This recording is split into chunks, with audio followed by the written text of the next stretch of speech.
Hi, I'm Katherine Fulp-Allen. And I'm Sara Fulp-Allen. And we are wrestlers here at the Olympic Training Center. And we started, I was about 6, and you were... I was 9. 8 or 9, yeah. And our dad went to the Olympics in 1956 and 1960 for wrestling. And he was coaching at Skyline College in California, and we would just kind of go and play on the ropes. And eventually we got into it, but I think it was a lot more years of just like playing around, and we really didn't get too serious, especially in the first couple of years.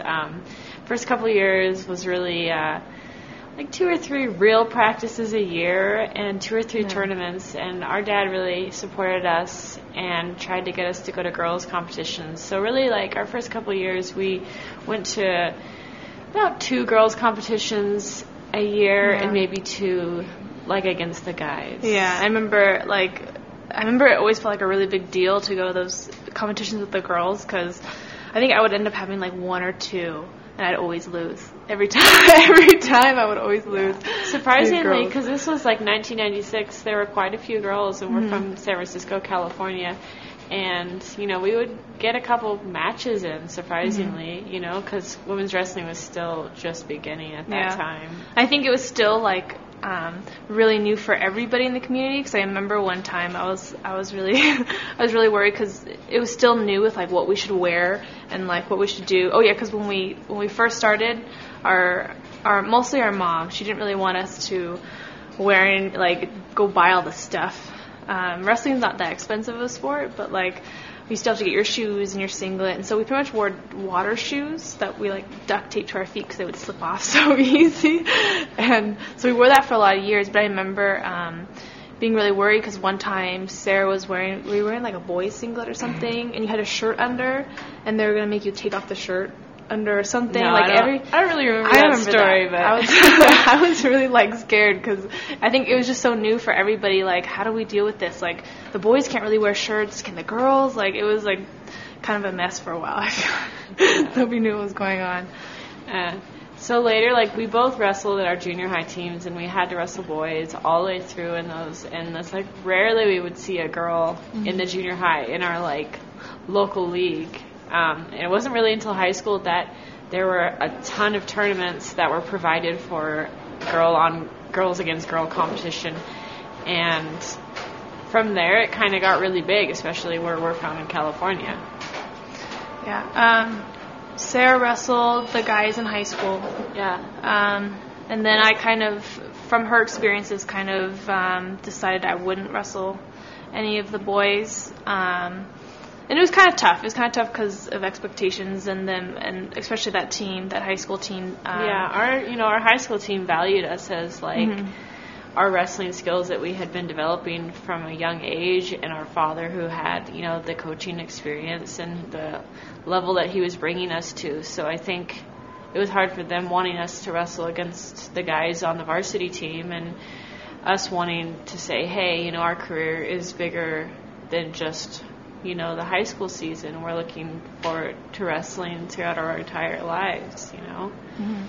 So we both kind of had definitely like different journeys getting here. Definitely some different experiences. By the time Sara in high school too, we both had enough tournaments every weekend. By the time I got to high school, my senior year, our CIF, our like section, or our state governing sports agent, I guess, they put on a regional tournament, which was like a huge deal. So by that time, it was starting to get really big. So they put on like a northern and a southern regional section, and then we would always have our California state, but it was we couldn't officially call it California State, but I think now they can. Now it's going to be run by CIF, so it's getting bigger and bigger. And then we both went to Menlo College in California. It's a really tiny college, and it's down the street from Stanford, in between San Jose and San Francisco. And our father started that program when I was a sophomore in high school, so he had been going with that for about 3 years before I entered the program in 2003. And I worked on my degree in international business, and was like team captain of the women's team there, and we had between like 10 and 15 girls each year. Mm-hmm. And that was pretty good for such a small. We had 700 undergrad. So I know it's funny when everyone asks we went to a small school. They're like, oh, what, 5,000? We're like 700. It was really tiny, but it was a really good experience. I think it really helped. It helped to be able to do so many different things. Become more involved in yeah, everything, because everything's so small. Mm-hmm. You just can get involved in every level of college life. Yeah, because wrestling kind of takes over your life a lot. And we were actually just discussing, since I just moved out here in May, how different this is now, because I'm finally somewhere that I can just focus on wrestling, and because in college there's so much going on. I was doing so many different things, but it was still nice. It was still nice to get those experiences and be able to do so much in college. And so in 2007, after I graduated, I moved out here to Colorado Springs, and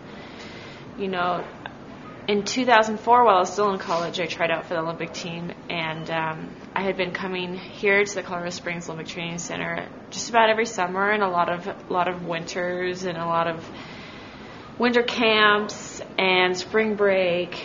And I was third in the trials in 2004, and when I tried out again in 2008, after I had been living here for a year, I was third again. So it's been, a journey, and now I'm here still full time, getting ready for 2012. Yeah. I think I was too young for 2004. I'm 3 years younger than Sara, and tried out in 2008, and that was kind of like a big. I guess I could say it was a big. I mean, it was obviously a big deal, but I went up a weight class, because the weight class that I normally wrestle at, and I wrestled my college career at, 51 kilos, is not an Olympic weight class.